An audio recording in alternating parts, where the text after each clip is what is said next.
Welcome mga kabeads, ito na ang tutorial ng letter A. Ang ginamit kong size ng beads ay 4mm or 4mm. Dalawang color lang ang gagamitin natin, red and white. Tapos ang nylon na ginagamit ko ay 0.40mm.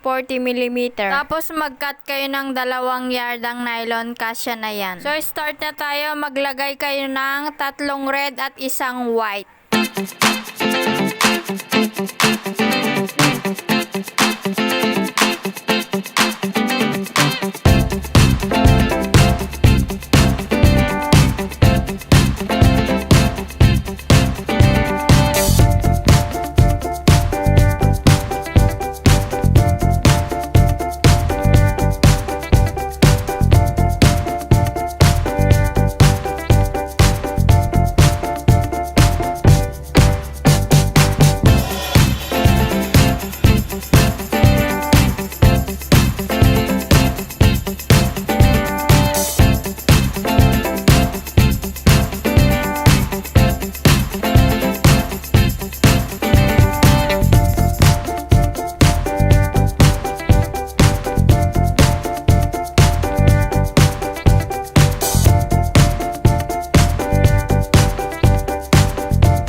Tapos, ganito ako mag-lock.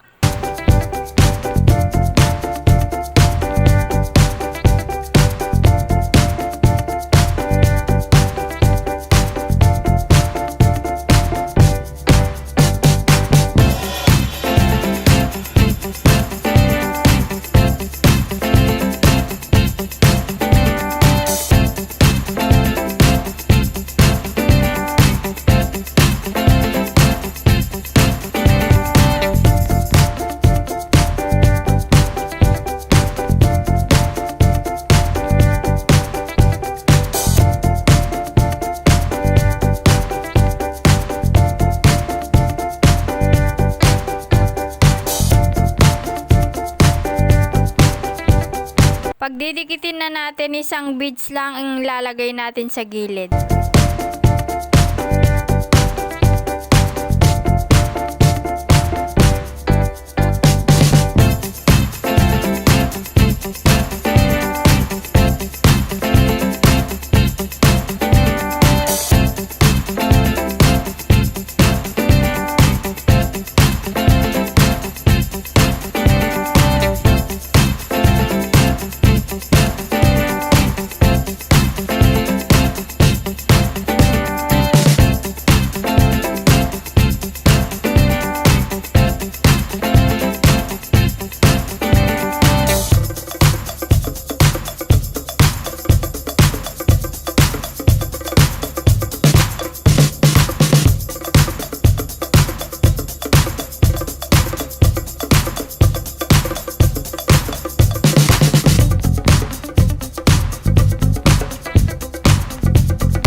Tapos lalagyan to ng beads sa buong gilid, paikot.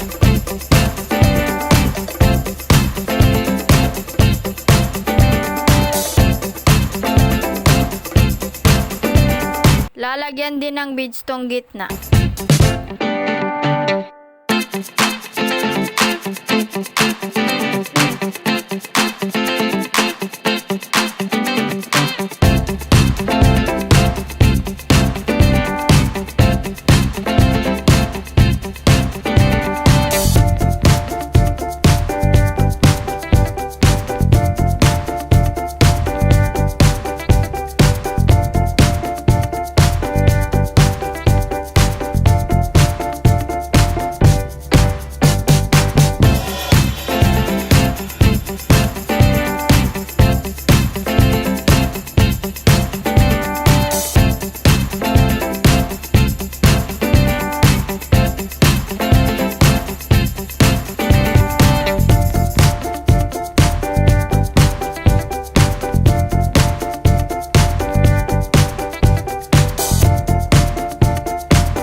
Dito nyo ilalagay ang nylon. Pasok nyo lang sa mga butas ng beads hanggang makarating kayo doon. At ganito lang yon.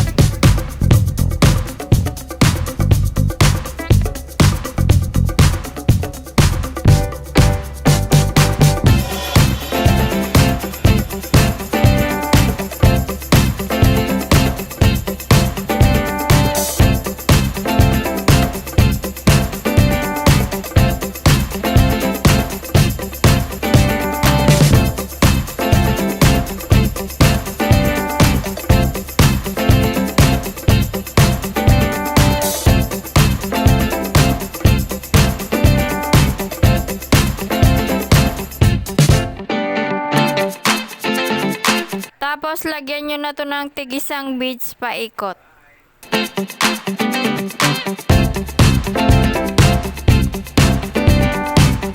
Ayan, tapos na tayo. Ang next na gagawin natin ay letter B. Thank you for watching. Bye!